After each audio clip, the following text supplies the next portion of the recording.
Okay, we are back. I want to talk today about tips for people who are just getting into lifting. So, beginner lifters, this one is for you. These are my 4 top tips if you're just stepping into the weight room. So, number 1, focus on mastering the basics. So, don't get crazy, don't get complex. Focus on the big lifts. So we're talking about squats, we're talking about lunges, deadlifts, presses, like chest press, push up is a great one. That's a really hard one for people to master. Rows, shoulder presses. So collect the basics, those foundational sort of compound lifts, and just focus on mastering those techniques, right? So that means you don't have to go in there and get crazy with your weights. You don't have to do a ridiculous number of exercises per workout. You just focus on focus on 2. Really go in and focus on 1 upper body and 1 lower body exercise per workout and master those techniques.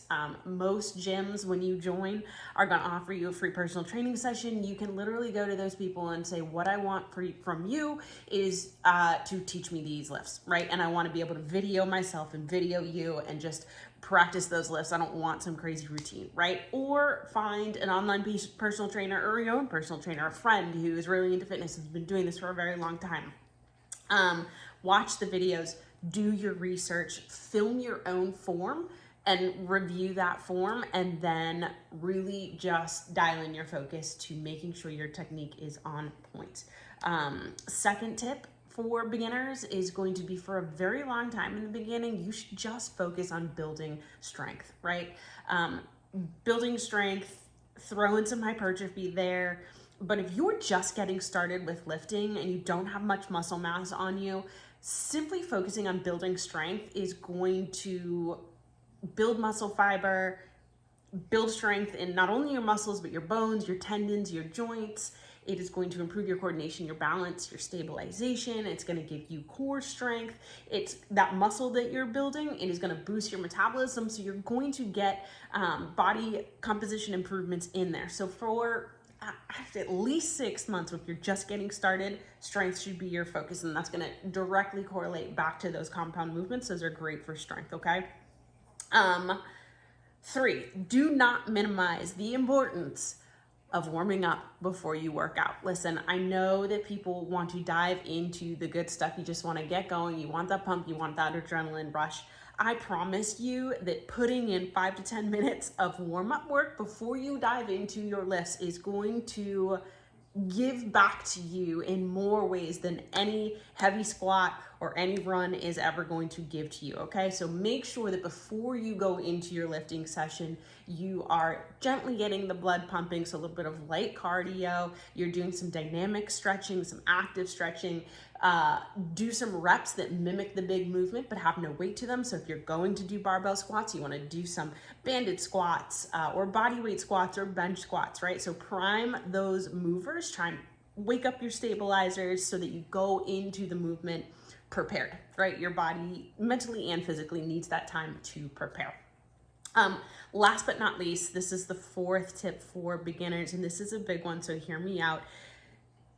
You want to commit to what is possible for you now. You're gonna have to get pretty honest with yourself here, right? Because most of the time when you go online and you look up strength training program or fat loss program or whatever it is, there's gonna be minimum 5 days a week of workouts, right? And typically they're 30 minutes or more. But here's the deal.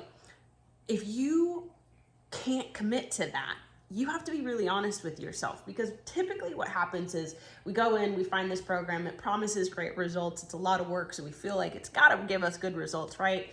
And we nail it for a week or two, and then it gets really difficult to continue with that schedule, and so we fall off track. And rather than scale back what we're doing and sort of figure out the pieces that are the most important, we just give up, right? So what I'm asking you to do with this piece of the puzzle is decide what is realistic for you right now. So that might not be 3 60-minute strength training sessions a week. That might be 15 minutes a day. It might be 10 minutes a day. It might be 4 30-minute sessions. I would veer on the side of daily, shorter workout sessions simply because the more often that you do a thing, the greater chance you have of creating a habit out of that thing, right?